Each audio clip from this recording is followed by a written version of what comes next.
എറണാകുളം അങ്കമാലി അതിരൂപതയിൽ ഏകീകൃത കുർബാന നടപ്പാക്കണമെന്ന് major arch bishop വ്യാഴാഴ്ചയ്ക്കകം കർമ്മ പദ്ധതി തയ്യാറാക്കണമെന്ന് അഡ്മിനിസ്ട്രേറ്റർക്ക് നിർദ്ദേശം നൽകി.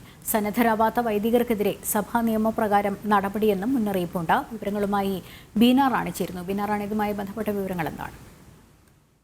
ലക്ഷ്മി, എറണാകുളം അങ്കമാലി അതിരൂപതയിലെ ഏകീകൃത കുർബാന തർക്കം പല പരിഹാര സമിതിയുടെ നേതൃത്വത്തിൽ ചർച്ചകൾ നടത്തിയെങ്കിലും സിനഡ് നടത്തിയെങ്കിലും എല്ലാം ഇപ്പോഴും പരിഹരിക്കാനാകാത്ത ഒരു കിറാമുട്ടിയായി തന്നെ നിലനിൽക്കുകയാണ്. ഈ ഒരു സാഹചര്യത്തിലാണ് എറണാകുളം അങ്കമാലി അതിരൂപത അഡ്മിനിസ്ട്രേറ്റർ ബോസ്കോ പുത്തൂരിനെ major archbishop Mar Raphael Thattil ഒരു കത്ത് അയക്കുന്നത്. ഈ കത്തിൽ ഏകീകൃത കുർബാന കർശനമായി നടപ്പാക്കണമെന്ന ഒരു മുൻ നിർദ്ദേശമാണ് നൽകിയിട്ടുള്ളത്. ഇതിനായി അടിയന്തരമായി കർമ്മ പദ്ധതി ആവിഷ്കരിക്കണം. അത് ഈ വ്യാഴാഴ്ചക്കകം തന്നെ ചെയ്യണം.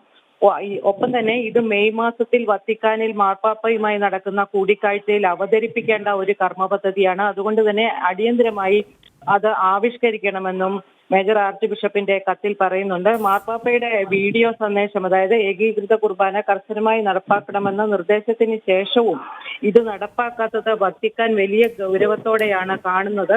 ഏകീകൃത കുർബാനയുമായി ഏതെങ്കിലും തരത്തിൽ സഹകരിക്കാൻ തയ്യാറാകാത്ത വൈദികർക്കെതിരെ ശക്തമായ നടപടിയെടുക്കുമെന്നും മേജർ ആർച്ച് ബിഷപ്പ് മുന്നറിയിപ്പ് നൽകുന്നുണ്ട്.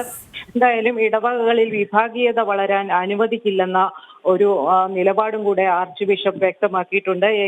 ഏകീകൃത കുർബാനയുമായി ബന്ധപ്പെട്ട തർക്കം പരിഹരിക്കുന്നതിന് പ്രത്യേക സിനഡ് ചേർന്നെങ്കിലും പരിഹരിക്കപ്പെടാത്ത ഒരു സാഹചര്യത്തിലാണ് ഇത്തരത്തിലൊരു നിലപാടിലേക്ക് മേജർ ആർച്ച് ബിഷപ്പ് പോയിട്ടുള്ളത്. ശരി.